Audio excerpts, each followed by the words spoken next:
Fajn, inspiracijski podcast z Majo Monroe. Pozdravljeni, dragi gledalci in poslušalci in sledilci Fajn podcasta, kjer vas vsakič znova inspiriramo in razveseljujemo z novimi in novimi zgodbami ljudi, ki delajo to, kar jih veseli. Tokrat je z mano, zelo mi je v čast, igralka, TV voditeljica, res tista prava influencerka spet današnje družbe in mama 3 sinov, Zvezdana Mlakar. Zvezdana, pozdravljena. Zdravljena, draga moja Maja. Pozdravljena, vidiš, kako napreduješ. Moj otročiček. Na nek način moj otročiček, ja. Ja, glej, k sreči imam en taki lep vzor že samo v tebi, pa še kar nekaj takih žensk, po katerih se zgledujem in se mi zdi fajn in hvala, da obstajate. In ti si v bistvu že več kot 30 let aktivna na sceni, kar se mi zdi za, ne vem, za Slovenijo, več za našo državo, tak res uspeh, no, res tak, povej mi tak, če obstaja tak en stavek, v katerem rečeš, zato je meni ratalo.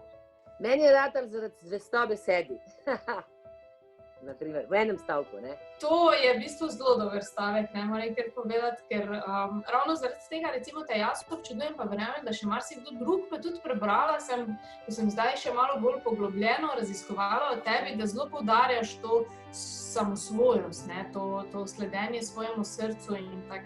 Ampak sigurno je pač, mislim, 30 let je res dolga doba in vem, da sem zdaj prešla, kako ti je ratalo z tem, da sem sledila sebi, ampak zdaj pa še podvprašanje enako. Kako ti je ratalo slediti sami sebi v tem svetu? Sploh, recimo, če pogledava 30 let nazaj, je to sigurno bilo še toliko težje za žensko slediti sami sebi. Kako ti je pa to ratalo, stati zvesta sami sebi? Kje so bili te točke, da si ti zagrabila in si v bistvu vedno znova ostala na tej poti? Kot ti bom povedala, seveda v začetku ni bilo lahko, oziroma se niti nisem zavedala, kaj sploh to pomeni biti zvest sam sebi, oziroma kako to izgleda. Jaz sem globoko od znotraj vedno bila zvesta sama sebi, tudi če sem na zunaj, naprimer, 10-20 let od tega sprejemala kompromise v imenu tega, da se moram še naučiti, da še nisem vredna, da moram dati prostor drugim in tako naprej. Tako da, ampak, a veš, ta znotranja pripetost nase, to, kar si jaz želim, to, kar je moja resnica, je ostalo nedotaknjeno. Mislim, da tukaj, da je to ta ključni moment, ko ljudje, ker namreč na tej poti seveda so bili pa resne prepreke, hude stvari, mislim, do tega, da dvigneš roke in rečeš, ne, lej, poklekno bom, ali pa ne vem, razsul se bom in tako naprej. Tukaj sem jaz s pomočjo, ne vem česa, neke vere vase, vere v to, da je svet lep, ali pa da je življenje lepo, ali pa da ne bom začela kazati s prstom, ne bom začela sovražiti, ne vem, to je pač ta notranji občutek bil, dokler seveda ne pridejo leta, ko si pa rečeš, zdaj pa dovolj, ne? Zdaj pa več ali manj, se pravi, tehniko obvladam življenja, zdaj sem prehodila neko pot, ki ti si sam narediš koliko kilometrov naj bi bila ta pot dolga. In seveda, če te prej vmes ne zruši, in se pač zgubiš ta stik s sabo, mislim, da je tu ta moment aha ali pa oho, ali pa, naprimer, da nikoli ne zgubiš sebe, ne? No in če ne zgubiš sebe, se pravi, če ne zaradi zunanjih okoliščin ali pa, ki si jih itak sam več ali manj vedno, mislim, zrežiraš, če ne poklekneš, če se ne predaš, če ne rečeš, kar ne pomeni predaja, se ponavadi zgodi drugače, kot si predstavljamo. Ne reče človek, dvignem roke, ampak človek reče, zdaj pa vse vem, zdaj pa vse znam, zdaj ga pa ni več človeka, ki bo meni kaj povedal. Mislim, na ta način, a veš, to ni ona predaja v smislu, ki je pravzaprav prava predaja, da rečeš pravzaprav, predajam se, ker nič ne vem, predajam se, ker si želim vedeti, ker želim leteti in tako naprej. Tako da tega notranjega stika nisem izgubila v bistvu sem hvaležna rojenicam, ki so stale ob meni, hvaležna sem soncu, hvaležna sem naravi, hvaležna sem vsem vam, da se tega zdaj zavedam in da mi je to uspelo. Poleg tega sem bila pa zadnjič na enem letenju, ne? In zdaj jaz igram tudi eno monodramo o letenju, o Ameliji Earhart, tej veliki letalki. In me seveda vse, kar je letenje, zanima in mi je rekel, veš, Zvezdana, ko se vržeš z letala oziroma s padala, ko padaš, ne? Ko padaš, mora človek imeti takole roke nazaj in takole mora biti odprt, ne? A veš, to je lepši pad, ne? Pravi, ker človek se pa iz strahu pred padcem zapre in pa res pade, pa naredi iz sebe beton, da hudo pade, ne? Če pa narediš takole, pa letiš.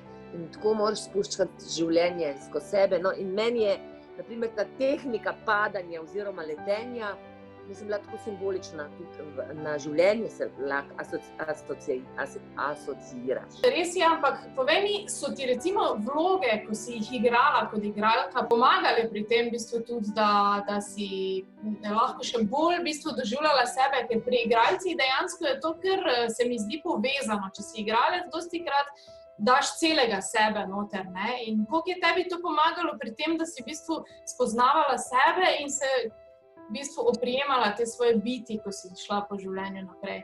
Ja, jaz mislim, da se več ali manj vsi igralci na nek način odločimo za igro tudi iz tega nezavednega klica po zdravljenju samega sebe in raziskovanju samega sebe. Mislim, da ga ni igralca, ki ne bi v bistvu iz neke rane črpal svojega navdiha. Tako pa se mi zdi, da ljudje smo narejeni, da moramo biti malo ranjeni ali pa malo nesrečni ali pa se nam mora kaj zgoditi, da zberemo ta pogum, da gremo to raziskovati. No in poklic igralstva je v bistvu ena sama psihoanaliza, ne? In se pravi ukvarjanje s človekom, samim sabo. In jaz še ne bila igralka, verjetno ne vem, če bi preživela. Prvič je to zaradi ustvarjalnosti, ker me to tako zelo vleče, raziskovanja sebe in velikokrat je v bistvu ti podoživljaš, ti iščeš te skupne točke pa razumevanje. Mi zelo radi igramo tudi nesrečne like, težke like, izgubljene like, človeške in tako naprej. In se v bistvu tle raziskujemo. Tako da to je definitivno, jaz če ne bila igralka, bi po moje na kakšni psihiatriji končala, če sem čisto odkrita. Ne vem, no, mislim, vsekakor je to, namreč, ker ti iz te norosti, ko kopljaš po sebi, mislim, razumeš lik, ki ga igraš, ga nekako ponotranjiš in hodiš na ta potovanja. Ne, se spomnim, kako sem jaz kot mlada igralka igrala v Ibsenovih strahovih, žensko, ki je stara 50 let, v nesrečnem zakonu, sinom, ki je študiral drugje in pride domov in ima sifilis in ji v bistvu v naročju umre in govori še več, glej sonce, mama. Ne? In lahko si ti zamišljaš pri 22 igrati takšno žensko. Mislim, jaz nisem imela pojma. Od znotraj, pa glede na to, da me je vse to čakalo, ne? Oziroma da sem vse to že na nek način doživljala, je bilo pa to terapevtsko, ne? Mislim, oziroma terapevtsko. Nikoli ne bom pozabila tega, kje so tistih trenutkov, ko sem nekaj razumela, to bolečino ženske, ne? Pa sem bila stara 22 let. Ne? Ja, včasih se zdi, da nas nekaj že vnaprej popelje v to, kar nas na primer čaka. Ne? Jaz vem, da ti večkrat poudariš pri svojih zgodbah tudi skozi članke, pa to, da ti ni bilo lahko, v bistvu, ko si dobila prvega otroka, tudi to soočenje z materinstvom, naprimer, z to zgodbo se jaz lahko recimo zelo poistovetim, je bilo za tebe kar izziv, oziroma te je kar vrglo ven iz bob steze, da tako rečemo. Kako si se pobrala, oziroma kako si shendala? Mislim, biti mama, pa še imeti ta poklic, v katerem v bistvu moraš še sploh si predstavljam v tistih časih res zaupati za svoj intuitivni klic, da je to, ne? No, jaz nisem nič takrat vedela o kakšni intuitivnosti pa klicu, pa ne vem, če se sploh ni o tem govorili. Ne, veš kaj je, jaz, če danes gledam nazaj, naprimer, jaz sem vedela, da meni z moškim z očetom mojega prvega otroka ne bo uspel, ampak sem to tako v tistem hipu, ko je ta misel priplavala na dan, pritisnila zelo globoko nazaj. in sem šla v to materinstvo. Tako se je vse poklopilo, končala sem akademijo, šla sem v službo v Celje, zaradi nesrečne zveze in ne samo zavesti sem odklonila službo v SNG Drama, kar je tak višek v slovenskem igralstvu. Tako da sem si kar malo lepo v jamico kopala kar sama, ne. Kad bi rekla, da je življenje fajn, zdaj me boš pa fajn, jaz sem tule jamo padla, zdaj me boš pa fajn malo premetavati. In potem sem rodila in seveda tako je to bilo, jaz sem ostala, mislim, že to je mene, imela sem carski rez in sem dobila neko poporodno depresijo, o kateri se tudi čist nič govorili. V glavnem po 14 dnevih sem prišla domov iz porodnišnice in me je bilo tako strah otroka, da sem klicala svojo, to je hvala Bogu, sem vse to imela dobro ginekologinjo, sem rekla, jaz moram iti nazaj v bolnico, jaz ne bom tega zmogla. Ta občutek, da nikoli več ne bom sama, mislim, me je davil. Mislim, to je te psihične stiske, parkrat sem jih v življenju doživela, jaz si mislim, da je to pravzaprav najtežje, kar se človeku lahko zgodi. No, in v glavnem, in potem mi ona reče, Zuzana, ti pa imaš poporodno depresijo, in jaz takoj, ni bilo takrat interneta, ne se zakopljem v knjige in pravi, ti bom poslala neka pomirjevala, taka orank, neke ta zdravila. In jaz sem sam to mi je šlo skozi glavo, to pa nam jedla. In sem se kar hitro spravila k sebi, brez tablet. To nisem prvočila svojemu otroku, ne sebi. In potem je pa seveda čez par mesecev je pa že ta zveza razpadla, pa sem ugotovila, da imam drugo in pa sta ona dva sedela. Malo je tudi tako, če danes gledam, malo sem celo izsilila to situacijo. Sej, če bi jaz bila Vanga res prepričana, bi verjetno tudi to ljubico pa to situacijo znala nekako urediti ali pa razumeti. Pa sem to zagrabila s vsemi 4 danes, po tolikih letih, lahko to govorim, po 35 letih, ko si tudi že upam, ampak bila sem pa res nesrečna.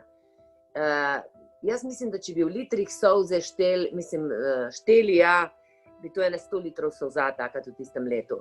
A veš, jaz sem bila sama z otrokom, otrok se je prvič sinom, se je nasmejal, ni bilo nikogar.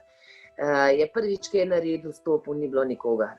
Edini človek na svetu je bila moja mama pa moja sestra in to je taka samota in mene je taka panika tudi prijela pri tem, da sem ker pač oče je izginil, tako klasično, ne, se bom z otrokom, ampak to je bilo pred 35 leti, se bom pogovarjal, ko se bom pogovarjal s tabo in vse, kar se zato so šla narazen, ker se ne morava pogovarjati, ti se pogovarja s sinom, ne, in se spomnim, da sem enkrat zbolela in so me peljali na urgenco, nekaj sem krvavela in sem prijela zdravnika in so rekla, jaz moram ostati živa, otrok ima samo mene. Mislim, in vem, da se je zajokal zdravnik, tako sem bila, zato jaz samohranilke oziroma vse ljudi, ki ostanejo sami z otroci, jaz kapo dol, to ni lahko. Ne. In kljub vsemu, da vemo, da ne moramo biti mama in oče hkrati, se to na nek način trudimo biti. In zadnjič mi je rekel en moški tako lepo, ko smo se pogovarjali o ravno očetovstvu in materinstvu, in sem rekla, da koliko je bilo meni težko tudi ta moški del malo biti, ne. In je rekel, Zvezdana, tisti hip, ko si se začela truditi, da bi tudi bila malo moški, je tvoj otrok zgubil in očeta in mamo. Tako da, no, in to je bilo res težko obdobje. Res sem se bala, jaz tudi za živeti nisem imela. Stanovanj nisem imela, mislim, to je bilo, ampak, a veš, pogum se splača in potem sem dobila jokala, ampak en dan sem se zbudila, da nisem več bila tako zelo žalostna oziroma, da sem prebolela in tako naslednji dan sem dobila ponudbo, da delam v Avstriji eno predstavo z režiserjem Edvardom Millerjem in za Steirische Herbst, ne. In sem šla to predstavo delati, mamo sem prosila, če mi otroka paziti, mehkega v bistvu, takrat, koliko je imel 10 mesecev, niti ne 1 leto. In jaz sem šla delati to predstavo in s to jaz 30 leti v bistvu zaslužila toliko, da sem odkupila del stanovanja tam od bivšega in potem se je v bistvu pa vse odprlo. In tako da sem imela, ko sem imela streho nad glavo z otrokom, sem šla pa delati audicije, spet v Dramo, pa v Ljubljani in tako. V bistvu v roku 2 let, leta 86, sem pa že v Drami delala spet nazaj. Čeprav so mi tudi vsi rekli, da nihče se ne vrne nazaj. Sem že takrat pošla nazaj in sem, mislim, da 87, 88 sem že delala v Drami, tako nazaj spet. In potem sem seveda dobila službo in nič pomisli se je to začelo delati. No, pa sem pa srečala seveda drugega moža, mislim, to ni bil moj mož, drugega, se pravi mojega edinega moža, s katerim imam še 2 otroka. Zanimivo je, tako ko si zdaj to zgodbo v bistvu pripovedovala, se mi pa vseeno zdi, da je noč se skriva, veš, to neko spoznanje oziroma tudi neka modrost, se pravi, če verjameš, mislim, če ne popustiš, no, če ne prepustiš pač življenja, da propade, ne, svojega, če vztrajaš, če si nekako neustrašen, če greš proti temu neznanemu, čeprav grozdemu, da te vesolje na nek način vseeno nagradi, ne, ti si dobila bolj to priložnost, ne, in se ti je na nek način obrestovalo, ker lahko bi mnoge ženske recimo ostanejo pač nesrečne, ne, ob moškem, zakrivajo si oči in v bistvu si ne dajo te priložnosti, ti pa si v bistvu skozi to, ko si rekla, s temi 4 sem se zagrabila, da pač za sebe, ne, pa si vseeno vztrajala pri tem, ne, kar je definitivno ful dobro, ne. Ja, zato jaz danes zelo razumem. Mislim, pa sem jaz v drugem zakonu, zdaj sem jaz, na primer, v zakonu potrpela mnogo več, ker sem pač za sabo imela nesrečno zvezo, ne. Pa že v otroštvu sem spet imela eno, oziroma od otroštva dalje meni moški govorijo, nisi dovolj dobra, zapustil te bom, imel bom drugo in ti nisi v redu. Ne. In jaz sem pa seveda v drugem zakonu zdaj zelo potrpela, mislim, imela sem se zelo lepo, imela se zelo rada, mislim, to pa je že malo karmična zveza, kakor bi temu rekli, ampak ves čas me to spremlja, tako da zdaj sem ta vzorec prepoznala in seveda, ko sem ga prepoznala in ko sem si rekla, mislim, zakaj bi se jaz bala, da me bo nekdo zapustil ves čas, mislim, sploh nisem videla svoje že vrednosti kot ženska in to, draga moja, ne glede na prvo izkušnjo in na vsa ta leta, jaz pravzaprav do 55. leta svojega nisem videla sebe kot vredne ženske, ki je vredna ljubezni. Pa naj še tako zgleda, tega ne bi meni na zunaj nobeden rekel, zato tudi vedno govorim, a veš, ko mi obsojamo, nekoga vidimo, pa rečemo, ta je tak, pa ta je tak. Ej, tukaj se mi največkrat zmotimo, ne. Mene so vedno ljudje videli kot močno, jasno, energično, strastno. Mislim, mojega srca Ben ni videl, kako je trepetalo od strahu, a bom všeč, ali ne bom, a sem v redu. Vse v meni se sicer dvigne tista osnovna vera, o kateri sem govorila, zakaj mi je sploh uspel. Verjamem si, zato ker je to. In pa sem se seveda obešala, da sem poštena, da sem iskrena, da sem resnično ljubna. Zato so te vrednote, ker se na nje obesiš, ko si izgubljen, tako zelo pomembne.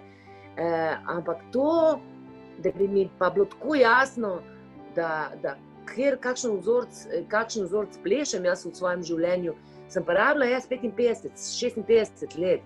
In zato jaz res razumem ljudi, ki ne zmorejo reči ne, ker tudi videti ne morejo včasih še in tako jaz to in mi moramo spoštovati, to so naše poti in to so naše posebne poti in te poti je treba jih je treba spoštovati, slediti in vedeti, da je to življenje, ne. Eni bo uspelo v tem peskovniku življenja že zdaj rešiti večino stvari in to je tudi naš namen. Eni pa pač ne, pa bojo šli še 100krat, ne vem, kolikokrat bomo šli še skozi. Jaz sem se odločila, da bom ta glavnino zdaj poskušala, mislim, sprejeti, razumeti, odpustiti in tako naprej. Tudi odpuščati od sebi je najtežje, drugim še lažje, ne. Tako da, glejte, mene, če ste imeli za blazno, srečno, močno, jasno in veselo, tega meni ni. To ni bilo tisto, kar je meni glavno, ampak to je mene obdržalo, ta moč, ta vera, ko sem bila čisto na tleh. In tudi to, naprimer, da ko sem bila na tleh, jaz nisem, ali pa če sem, naprimer, se mi je zgodila krivica, to zdaj se parkrat sem srečala, mislim, se z mladimi ljudmi pogovarjam in mi tako iskreno rečejo, meni je ljubosumje, zakaj mora biti ta še zraven mene, da sem rekla, ne, če je nekdo boljši zraven tebe, to izkoristi, glej, uči se, pa tudi, če ti v bistvu če si ti na nek način boljši od njega, ni važen, dej se, ker umetnost in moč je dati se nižje sam sebe, ampak seveda to zavestno. No? In to sem pa znala. Ne? Pravi, jaz sem nekako čutila, veš, to je taka dvojnost, jaz sem čutila, da sem vredna, jaz sem čutila, da imam to moč, hkrati je pa veliko časa me pa ona druga, nisi vredna, nisi to. Družbena vredna, ne? Ja. Se je v bistvu na nek način menjavalo, ampak tega bottom line mi pa ni vzel, tega mojega. Ne? Spomnim se na odru, ko sem igrala kakšne močne ljudi, ali pa če, naprimer, enkrat sem dobivala neko igralsko nagrado, bila sem pa tako nesrečna, ker pa moža že 3 dni ni bilo, ne vem, kje popijo, ne vem, veš, kako so te stvari grozne. In sem se tam smehljala in sprejemala ono nagrado. In ni bilo nikogar, ki bi me objel in mi čestital. Tistega sem pol malo dramo naredila sama pred sebi, danska pa gledam pred srečem, ala ti vera. Tako. In v bistvu zdaj si kar nekaj spet fajn te je poslušati, ker imaš dejansko skozi to, ko nekdo taki, kot ti govori o življenju, je ogromno nekih modrosti skritih noter. Ne? In ravno to, ko si govorila, pač recimo sem takoj videla pač to primerjanje, naprimer, koliko se primerjamo z drugim, koliko si ne dovolimo živeti neke svoje poti, neke tiste svojega ritma, vse mora biti standardizirano, vse je po eni strani logično, tako nas vzgajajo, tako nas tudi učijo v šolah, ne? Vse je v nekih okvirih, standardih in potem avtomatsko padeš v bistvu v ta vzorec, ne? Da se primerjaš, da si ne dovoliš pač svojega ritma. Istočasno pa pač tako, kot govoriš, ne, ta vera v sebe, da se vedno znaš pa vrniti v bistvu k sebi in se vprašati, kakšna pa je moja vrednost, oziroma da, tako si rekel, ti si vedno v ozadju nekje čutila to vrednost, ne, in si pač na nek način, ne glede na to, kako je mogoče v ozadju izgledalo, si vseeno fajtala, zato se mi zdi, ne, vseeno pa nisi spustila pač tega, da prideš do tega in na koncu si. Ne, kot praviš, pač trajalo je toliko let, ampak ti si prišla potem do, ne. Ta trenutek je pa najbrž kar precej osvobajajoč, ko dobiš, da si vredu, da si dovolj dobra. Veš, kako je? Tako je, kot da bi imela, tako se počutim včasih, kot da bi na tem zrelem telesu imela ene dojenčkove nogice, a veš, če takole malo stopim in rečem, to je tako, wow, tako je, ne. Predvsem je pa, a veš to, kar si rekla, ta pričakovanja, pa te škatle, pa to. Jaz zdaj pripravljam, sem ti že prej rekla, en 3-mesečni program zaprt, tako, ampak na spletu, na Facebooku in res dober. In potem mi je rekla, in zdaj seveda sodelujem z marketingerji tudi, oziroma so rekli, da mi bojo pomagali in mi za to nekaj razlagajo in jaz itak nočem biti v škatlah, ker jaz tudi ta projekt hočem narediti ven iz tega, kar vi marketingerji oni že vse vejo in potem mi ona reče, naprimer tale prekrasna deklica, in reče, veš, danes zdaj ti prvo, kar je najbolj važno, moraš napisati, kaj bojo ljudje od tega dobili, ne? In jaz jo gledam in najprej doživim to frustracijo, kaj bojo dobili, to spet vrednost, a jim bom dala dovolj, a ne bom dala dovolj in potem v enem trenutku zaslišim sebe, kako ti sploh lahko kaj obljubljaš. In se spomnim sebe, ko grem gledati, naprimer, ko se ponujajo te programi, to boste dobili, to. In mi to gre ful na živce, ne vem zakaj, vedno hočem preskočiti ta del in potem jaz rečem tej marketingarci, poslušaj, jaz bom pa kar tako iskreno napisala, ne vem, kaj boste dobili. Ne vem, mislim, ker če vam bom zdaj obljubila, da boste dobili, da se boste naučili, da boste to pa to dobili, pa smo spet v pričakovanjih in predvidevanjih. Iz tega pa ravno hočemo ven. Ne morem vam nič drugega obljubiti, kot da bo moja pot, ko boste šli z mano, zanimiva. Jaz sem se tisto, kar delam že zdaj, mislim, veselim, ful se mi dogaja, vsakokrat se kaj novega naučim, prekrasne ljudi srečam. Lejte, že samo zaradi tega je vreden iti z mano. vse ostalo je pa vaše delo, tvoje delo, tvoje. Ti boš, jaz ti bom pa seveda ponudila vse, kar vem, pa še vsi drugi vse, kar vejo. In mislim, pa ni vrag, da ne kaj najdu. Oziroma, ti se moraš odločiti, da boš kaj najdu, ne pa sam sebi, jaz ti obljubljam, da boš zdaj boljše živela, ali pa da bom ti odprla oči, ali pa kaj mislim. Zakaj? No, in pa je rekla, ta moja marketing, da v redu, pa bomo pa malo, pa pejmo na novo pot, a veš, mislim, to je že vse naučeno, kdaj objaviti, kako objaviti, kaj moraš napisati. In to je isto, mislim, v življenju, mi imamo vse napotke, kaj je prav ura, ni ura. In zato imam tako rada teater, zato imam tako rada to ustvarjanje, zato imam tako rada te pogovore, ker tukaj pa lahko greš ven iz teh okvirjev in moraš iti iz teh okvirjev. Mislim, okvirji, veš kako, okvirje smo si izmislili, da bi bili pač bolj varni, ampak vsakokrat, ko živiš nevarno, se pravi, ko greš ven iz teh okvirjev, jaz vem, se pravi, mene tukaj strah, točno vem, kje me je strah, nogice so dojenčkove, ampak vsakokrat se splača, vsakokrat, ne se mi javi tisti, ki je kaj takega naredil, da se mu je, da je, ne vem, da ni uspel, da se mu ni zgodilo nekaj lepega. Pač je neznano, neznano je neznano in je tudi prav, da nas je strah in je tudi prav, da moramo premišljevati, da se moramo boriti, da stopimo tja. Zato, ker je pa več vreden, Evo, Zvezdana, jaz mislim, da je to perfektni v bistvu zaključek najinega podcasta.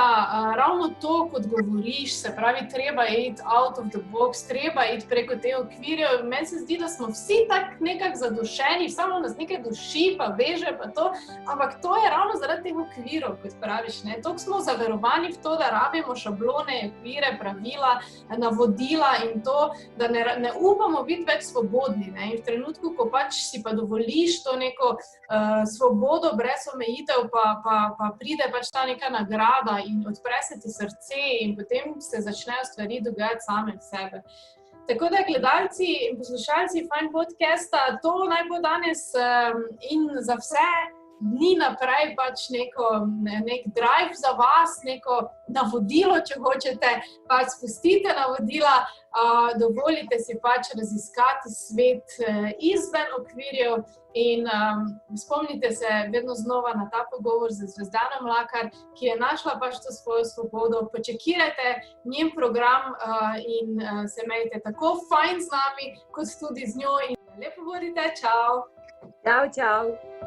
Če ste se imeli fajn in želite še več inspirativnih podcastov, se ne pozabite naročiti na naš YouTube kanal, lajkati našo Facebook stran in slediti Fine zgodbi na Instagramu. Bodite fajn, vsak trenutek v dnevu.